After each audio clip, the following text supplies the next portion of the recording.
So most people are going to tell you to go to a website, enter your age, your height, your activity level. It's going to shoot you out a number, follow that number, and then you'll be in a calorie deficit and you'll lose the weight, right? But if that advice worked, then everyone would just follow the number and they would lose the weight. And I have a theory about why that does not work. And I am going to give you all the details on how to actually get into a calorie deficit that is going to work for you, because you are the best example for yourself, not someone else, not me, and not a random number that a calorie calculator gives you. So get whatever you need to take notes, because we are going to get into it right now. Now, if you're someone who is completely against calorie counting, I don't want to lose you in this first part of the video, because we're going to go into some other methods as we go. But I need you to walk with me here, because what I really want you to understand is the why behind things. I don't know if you're anything like me, but I'm always digging. I'm trying to figure out the why. I don't want to just blindly do things and follow things. I want to understand the mechanism and how things work. And so if your brain works like that,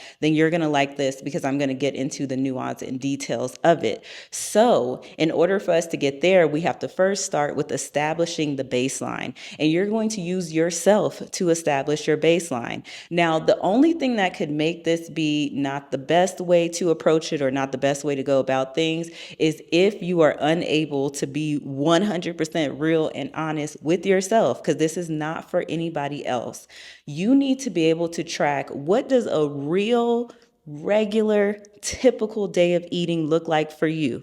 Not when you're on, not when you're trying to be good, but what does a for real, regular, typical day of eating look like? Every single thing, you need to track it. Now, my advice for doing this is to actually track the next day and not the day of, and to kind of do it when you're not really thinking about it. Because the worst thing to do is to come into this and go, oh, okay, I need to establish a baseline by tracking my food. Well, let me meal prep everything I'm going to make and let me start tracking. That's not going to help you. That is not going to help you. You do not need to have a perfectly logged 1,500 calories every single day and then say, oh, look, I've established my baseline. No, you need to know what you're actually doing, what you're actually eating. So I think the best way to go about this, again, is to track the next day, like that morning when you wake up and go, okay, what was everything that I had yesterday? Now, alternatively, let's say you are having a good day and you're doing your meal prep and you're in your groove. You need to track a day like that also. And then you need to track one of those crazy days where you're just going completely off the rails. You've binged. You need to go back and you need to track what that looks like. Now, if you have an outstanding memory, then you could, in theory, go in and track all of these days, 3 days back to back, and just enter what you already remember and what you already know. Now, I do not want you to mess this up. So when I say track, I mean literally everything. A lot of times people forget to track condiments. So you don't think about the salad dressings and the ketchup and different things that you're using to put on your food or cook your food with, like oils. Sometimes we forget to track that you used extra virgin olive oil, and a tablespoon of that can be 120 calories. So you can easily miss a lot of things by not paying attention to those small details. Now, along those same lines, other small details will look like things like little bites of stuff that you take here and there that you may forget about. So remember to include all of these things when you're doing your initial baseline and figuring out where you are starting from. Next, you need to be thinking about how often you have each of those 3 different types of days. So how often do you have a high day? How often do you have a normal day, or like a healthy day? And how often do you have those days where you completely go off the rails? And from there, you need to start to determine what your average calorie number is that you're eating per week and then per day. Now, I don't want to go into giving you an example and going through the math there, because I don't want you to get too caught up on that. I want you to understand the overall picture. So just continue to walk with me. So now you know what your average amount of calories are that you're eating every single day, and you see what that number is. Now, let's say you add all of that up and you find that your average is 3,500. So, what could this mean? This could mean that on some days where you're eating very healthily, you're eating like 1,200 calories and you're staying on whatever this regimen is that you've made for yourself. But on these other days, maybe you're finding that you're eating 4,000 calories, or you go on a binge and you're eating 5,000 calories. This is where you figure out, what are you really doing? And that is a super important part to this. Why? Because if we go back to the calorie calculators, if you were to go into one of those and enter your age and your height and your activity level, it might spit back a number at you like 1,500 calories, for example. If you find that you've been averaging eating 3,500 calories, do you know how difficult it's going to be to go from 3,500 down to 1,500 like that? This is why you see people often, they look at these numbers on the calorie calculator, it says this number, and they're like, okay, I'm going to do this. And it's a really low number, and it's so difficult to meet because you're not anywhere near that number at the moment, right? So instead, you want to figure out what your number is. If that average is 3,500, take it down to 3,000, take it down to 2,500. That is going to be much more doable than going from 3,500 calories to 1,500 calories. And it's also going to be unnecessary and probably wreck your metabolism. If you have a long way to go on your weight loss journey and you already start at such a low number, it's just going to make it more and more difficult as you go. I also want to point out that if you were to go into one of those lower calorie deficits, and you probably have done this before where you started on a deficit and you start to see the weight just come off, and that's really motivating, but you also probably know that that doesn't last for very long. You get to a point where it doesn't work anymore, and then that feels like failure. It feels like you failed because you were unable to go from this high calorie amount all the way down to eating 12 to 1,500 calories. And really, that's not failure. It just was never going to be possible. It's possible for someone to go from a higher calorie number and take 500 calories from that number, but it's very difficult to ask somebody to stop eating an additional 2,000 calories that they may be accustomed to eating every single day. So taking a smaller jump down is going to make it more sustainable for you long term, which is the ultimate goal. Now, as you start to track your calories day to day without judgment and just seeing where your calories are, you're going to notice that you have some days that are higher than others. You have some days that are a lot higher than the rest of your days. This is normal. This is kind of like how we eat throughout life. When you're not tracking anything, when you're not mimicking anything, probably during the week, you're going to have a pretty typical or standard amount of calories that you're eating. And on the weekend, you might have a typical or standard amount of calories that you eat on weekend days versus on weekday days. This is why I think whenever you are in a dieting phase, it's important to make sure that you're mimicking what would kind of happen in real life. It's natural to potentially eat a little bit of a higher calorie amount on the weekend because you may be doing more things on the weekend. You may be around more people on the weekend or have more events to attend on the weekend. And so instead of trying to force this new lifestyle that you're trying to create into like this mold, it's better to allow it to fit around your life as it currently exists. Does that make sense? Now, this is the part that I'm really excited about because a lot of times we are searching for what's the best diet, what's the best way. And the truth is that there's going to be a different vehicle that works for you at different phases in your life. And that may look different from other people who are around you. So we already know that the method that we're choosing is calorie deficit, right? You're going to get into a calorie deficit. Now we want to figure out what vehicle you're going to use to get into that calorie deficit. And this is where I think things get really interesting and really good. So it's not about necessarily picking the best diet, but it's about picking the best diet or vehicle that is going to work for you right now. And this is how you figure that out. Okay, wait, because before you pick a vehicle, I need you to first see if there's something just going on with the vehicle that you currently have that you can repair. AKA, can we find the root problem, or do we need to replace this entire car? This is what I mean. It doesn't matter if you're doing keto, if you're doing low carb, if you're doing intermittent fasting, if you're doing Whole30. It doesn't matter if you're doing any of those things if you find that you're coming home at night and you're binging. right? We don't need to go and say, okay, well, why don't you try to do this diet? Why don't you try to do that different diet? The issue is that no matter what, you're coming home at the end of the day and you're binging. So we need to go back and address, are you eating enough calories, whether you're doing keto, whether you're doing whatever you're doing, are you eating enough calories during the day? Is that creating an issue where at night, then you're turning to binge? Is it something where it's just a habit that you have? It's something that you do. Is it something where you're using it to cope with your emotions? You need to think about what the root cause is.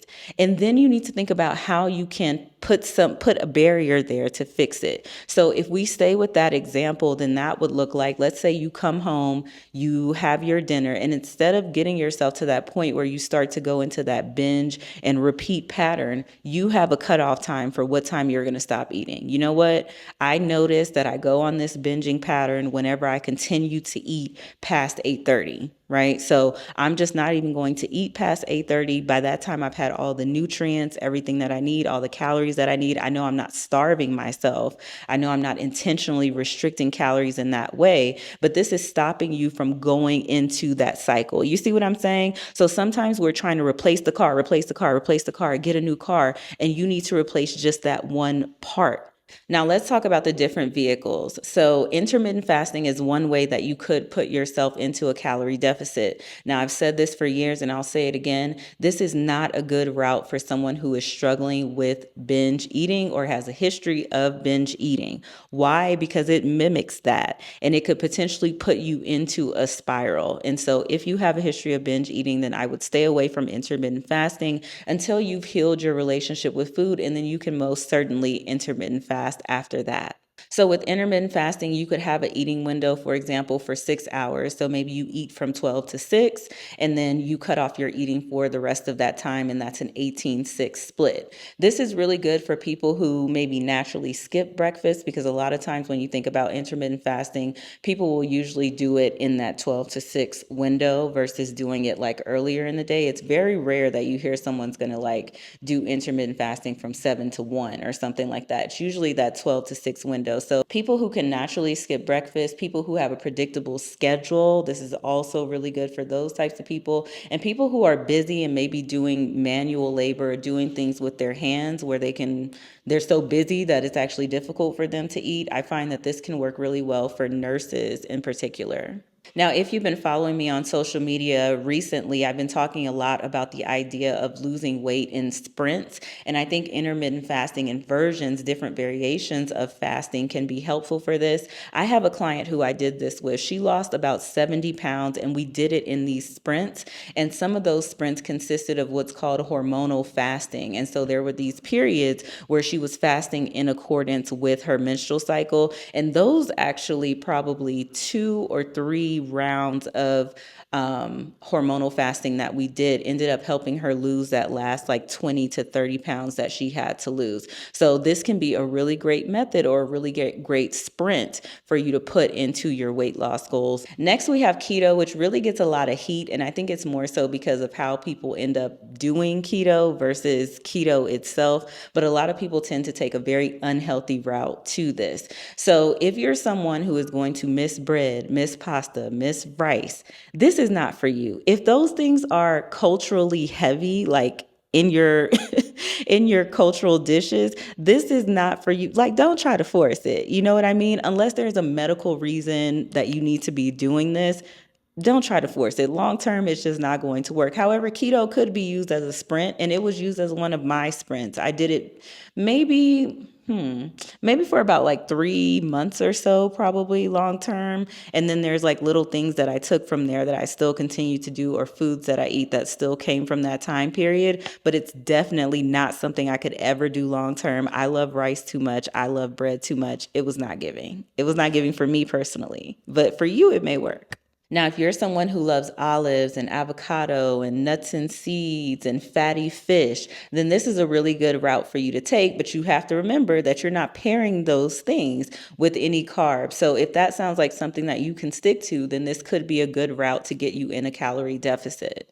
So just to recap, how does intermittent fasting put you into that calorie deficit? It restricts the amount of time that you have to eat. Your goal is still to eat your daily caloric amount, but this stops you. It kind of gives you like bumper rails in terms of being able to like binge at night, for example, because now you have this restricted time frame where you're not eating past a certain time. And as long as you're honoring that, then you're staying in a calorie deficit. Now, when we think about the keto or low carb, it's the same type of thing. If we're taking away an entire food group, then naturally, especially if you're someone who eats a lot of that food group, then you're going to kind of naturally be in a calorie deficit. But you could do both of these things and still not be in a calorie deficit if you're not careful. So you still have to be thoughtful and intentional about what you're doing. Simply doing keto or simply doing intermittent fasting is not going to just put you in a calorie deficit, which is why I wanted to go through everything that we went through at the beginning. Now, next up, we have calorie cycling, which is my absolute favorite because I think that it mimics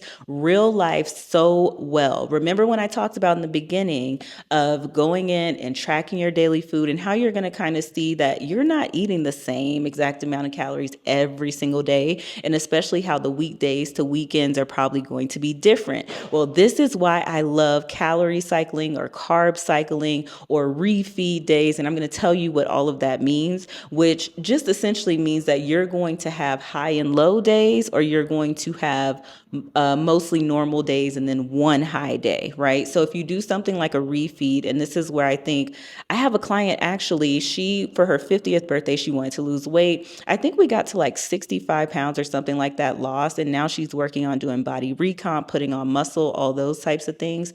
But with her, I remember whenever we were going through her process, she was on a calorie restriction, but we started to add in this refeed day, and that changed everything. And it just made her weight loss go so much faster. So like even now she's at the point now, I'm getting so excited about it that I can't, I can't talk straight because it's so exciting.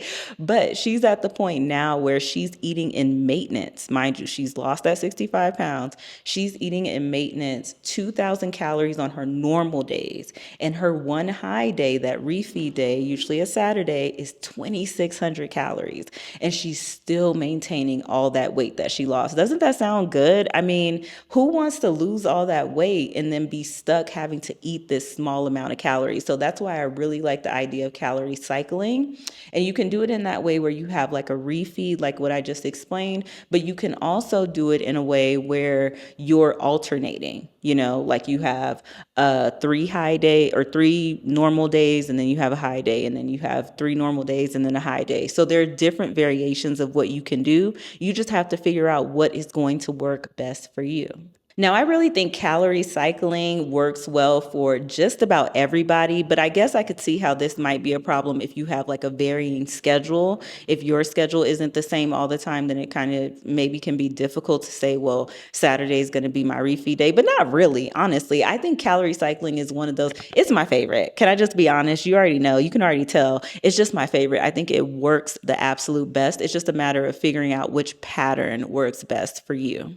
A really good experiment would be to go in and track your days, just like I just said, and figure out what that calorie number is going to be for you.